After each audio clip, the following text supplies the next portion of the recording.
2 Chronicles 35.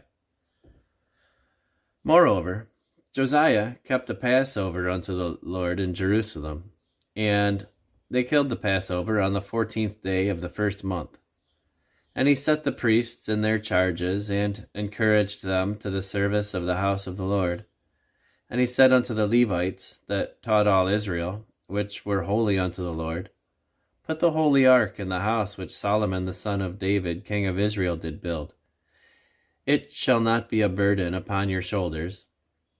Serve now the Lord your God, and his people Israel, and prepare yourselves by the houses of your fathers after your courses, according to the writing of David king of Israel, and according to the writing of Solomon his son. And stand in the holy place, according to the divisions of the families of the fathers of your brethren, the people, and after the division of the families of the Levites. So kill the Passover, and sanctify yourselves, and prepare your brethren, that they may do according to the word of the Lord by the hand of Moses. And Josiah gave to the people of the flock lambs and kids, all for the Passover offerings, for all that were present, to the number of 30,000, and 3,000 bullocks. These were of the king's substance.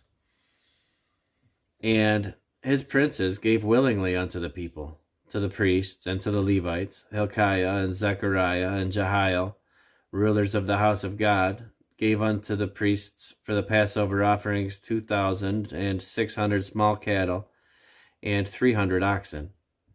Conaniah also, and Shemaiah and Nathanael, his brethren, and Hashabiah, and Jael, and Jozabad, chief of the Levites, gave unto the Levites for Passover offerings 5,000 small cattle and 500 oxen. So the service was prepared, and the priests stood in their place, and the Levites in their courses, according to the king's commandment. And they killed the Passover, and the priests sprinkled the blood from their hands, and the Levites flayed them. And they removed the burnt offerings, that they might give according to the divisions of the families of the people, to offer unto the Lord, as it is written in the book of Moses. And so did they with the oxen. And they roasted the Passover with fire, according to the ordinance. But the other holy offerings sod they in pots, and in cauldrons, and in pans, and divided them speedily among all the people. And afterward they made ready for themselves and for the priests, because the priests, the sons of Aaron, were busied in offering the burnt offerings and fat until night. Therefore the Levites prepared for themselves, and for the priests, the sons of Aaron, and for the singers, the sons of Asaph, were in their place, according to the commandment of David. And Asaph, and Heman, and Jeduthun, the king's seer, and the porters waited at every gate. They might not depart from their service, for their brethren the Levites prepared for them. So all the service of the Lord was prepared the same day, to keep the Passover, and to offer burnt offerings upon the altar of the Lord, according to the commandment of King Josiah.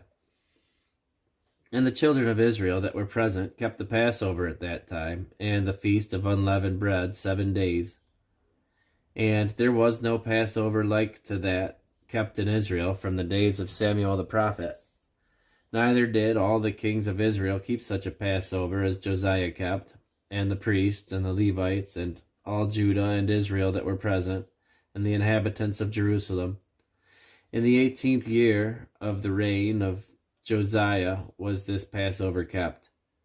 After all this, when Josiah had prepared the temple, Necho, king of Egypt, came up to fight against Carchemish by Euphrates, and Josiah went out against him. But he sent ambassadors to him, saying, What have I to do with thee, thou king of Judah? I come not against thee this day, but against the house wherewith I have war. For God commanded me to make haste. Forbear thee from meddling with God, who is with me, that he destroy thee not. Nevertheless, Josiah would not turn his face from him, but disguised himself, that he might fight with him, and hearkened not unto the words of Necho from the mouth of God. and came to fight in the valley of Megiddo. And the archers shot at King Josiah, and the king said to his servants, "Have me away, for I am sore wounded." His servants, therefore, took him out of that chariot, and put him in the second chariot that he had. And they brought him to Jerusalem, and he died, and was buried in one of the sepulchres of his fathers. And all Judah and Jerusalem mourned for Josiah. And Jeremiah lamented for Josiah, and all the singing men and the singing women spake of Josiah in their lamentations unto this day, and made them an ordinance in Israel. And behold, they are written in the lamentations. Now, the rest of the acts of Josiah and his goodness, according to that which was written in the law of the Lord, and his deeds, first and last, behold, they are written in the book of the kings of Israel and Judah.